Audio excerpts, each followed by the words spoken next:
So I looked online for videos to replace an Aquabrass 3/4 inch cartridge. Didn't find any. Found some things that were close, but not exact. So I figured I'm going to do this anyway. It'll give me a record, as well as maybe helping somebody who's going to try and do this on their own. So what have I done so far? I have removed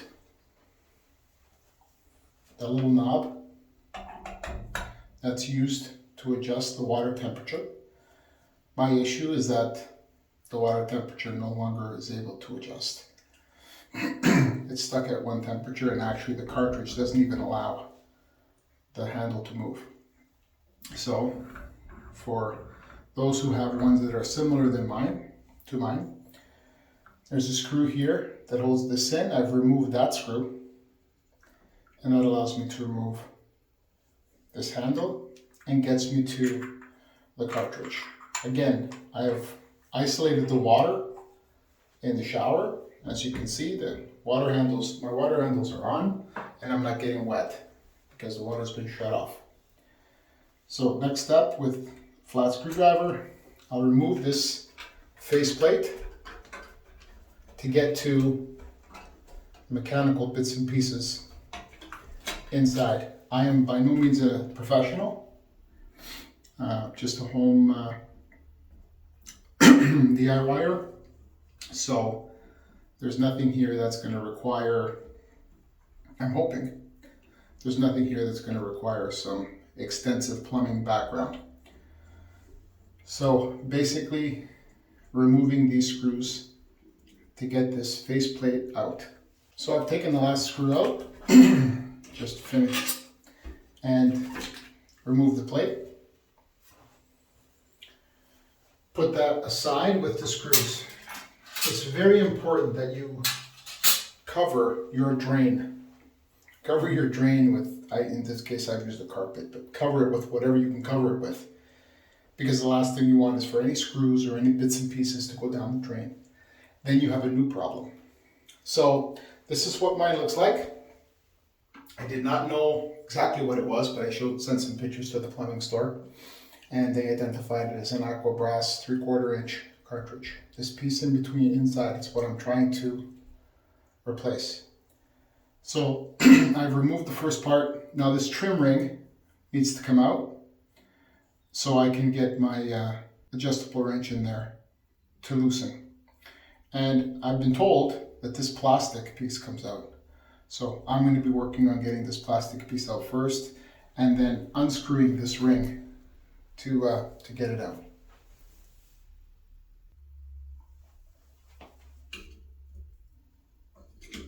So prying with a screwdriver very delicately.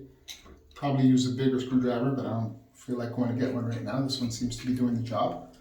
I've been able to remove this plastic ring. And again, like everything else, put it aside, get a little basket, get a little something. As you remove the parts, put them aside. Okay, in this next step, I need to remove this chrome ring. Now, mine was on tight, so you may want to put some WD-40, some type of penetrating oil, something, because over many years of being attached, you get scale. As you can see, you get scale, you get all kinds of stuff in there.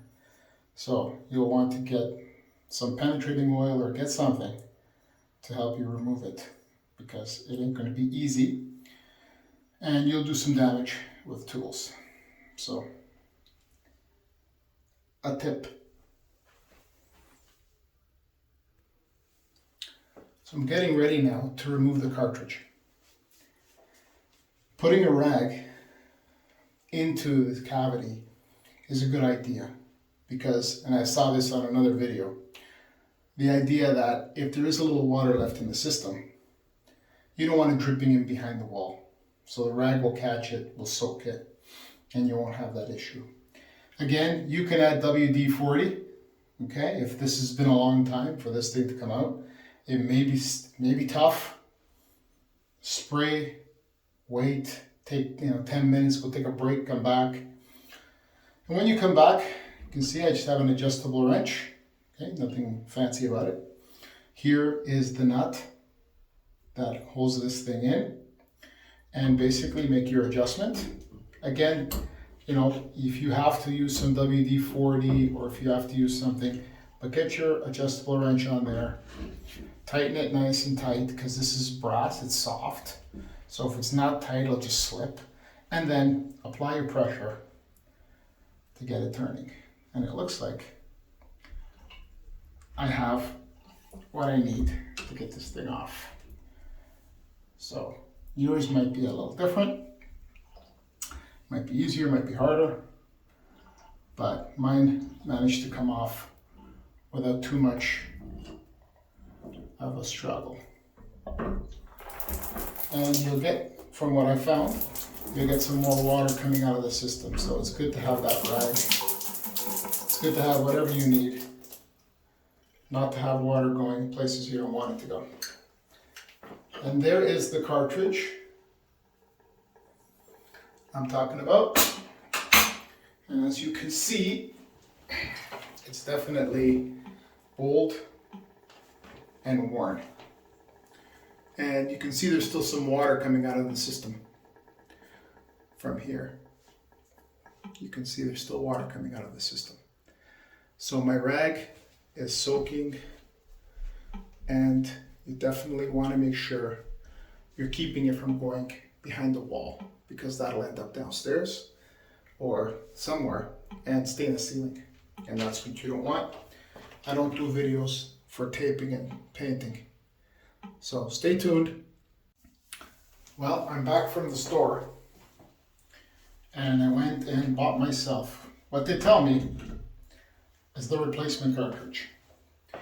Interestingly enough, the replacement cartridge is not brass. And this top piece, which on the one I removed, and let me get the one I removed.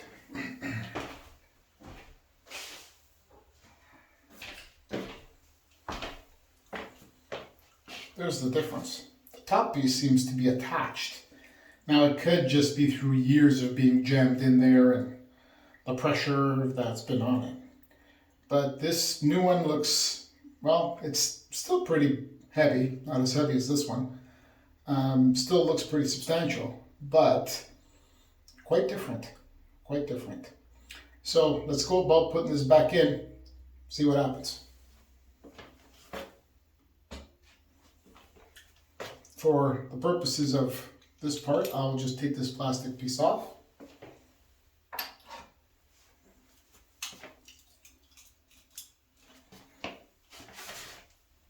Having a look inside.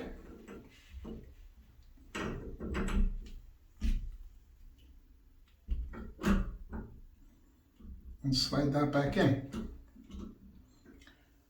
And it seems to have stopped. Feels like it needs to go further. All right, so with a little bit of a finagling, that has gone in and seems to fit quite right. And it is snug. So I expect that this will go on and tighten it in there.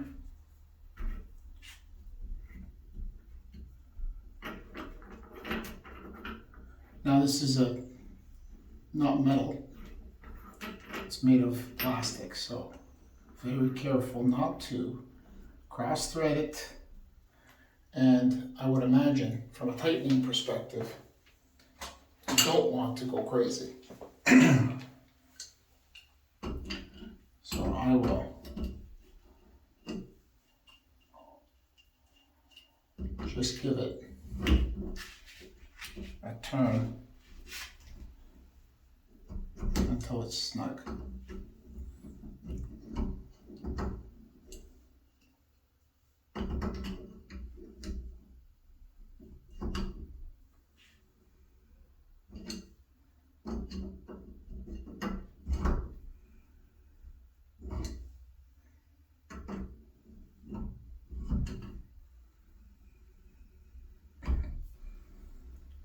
Looks like it has a stop and I've reached that stop.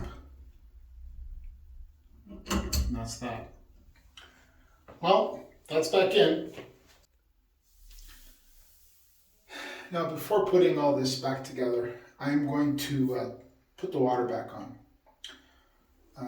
I want to make sure that, and I'll take this trim ring off because I want to make sure that I don't have a leak. Somehow it's leaking around here. It's the only place it could leak, but I just want to make sure that I don't end up with some kind of leak. So I'm going to turn the water back on and make sure that this thing is holding before I go and reassemble it all. So here we are. The water's been turned back on, and as you can see, and if you were here you could feel, there is no leak. Nothing is leaking. So it's been a few minutes, and so I've got some confidence that I can go ahead and close this up. So I will get started on that. Okay, so I'm working on setting the temperature before I close this up so I know where to put that stop. So as you can see, this is your run-of-the-mill cooking thermometer. And I've got basically 107, 106.9, 107.2, 107.4. So, you know, put your hand under there. It's a nice hot shower. It's not scalding. When I first turned this bad boy on, it was 143 Fahrenheit. Now, for those of you who choose to do it in Celsius, this is, you know, I am here in Canada. We are on the metric system, but unfortunately, my meat thermometer only is in Fahrenheit. So you can do the translation. Those Europeans and other Canadians who want to do that. But this is the one I got, so this is what I'm using. So there you go.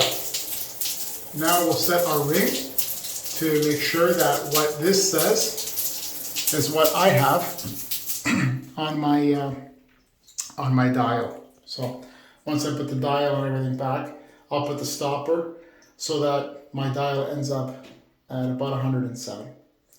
So stay tuned. I'll be right back. So I'm just about done here. I need to get some Windex and clean it up, but I've put the ring back on, and as you can see, the stop, which is here, I've set it just past 104, because as we were looking, we had 106 on our piece. So I've set it just past 104 to stop. This ring I'm going to take off and clean up and have it re-chromed and put it back. And I need to clean it up, obviously. I've made a bit of a mess. But that ends, well, I guess I'll do one more thing, which is put this back on for you to see. So give me a sec.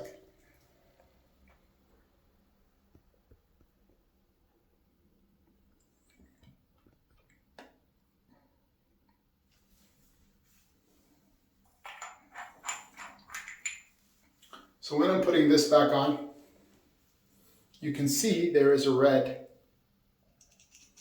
And this would be, you know, if yours is the same as mine, that's where it stops, to that maximum heat. And I think 107 is good enough, or 106.9 or whatever I had there. So that's good enough for the max. If you push the button down, it'll allow you to go further and make the shower hotter. So you want this to be pretty much at your stop, which is this little wing that I showed you earlier. So to do that, you know, yes, I'm eyeballing a little bit, but basically I'm getting it so that if I turn, it will not go any further. It is at the stop. It'll go this way, but it won't go this way without pushing down the button and cautioning you that you're getting into much hotter water. And in this case, it is literally, not figuratively, getting into a lot hotter water.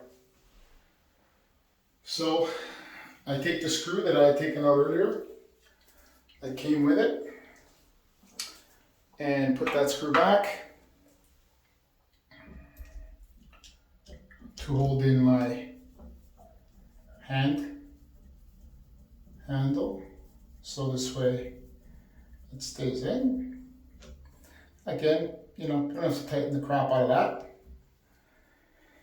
This cap goes over it, and it's threaded in my case. I'm not sure what your setup is like, but that ends the adventure of replacing a Aquabrass 250 3/4 inch cartridge. I hope this helps somebody. I didn't find any videos to help me, so I figured, good or bad, I'd make one.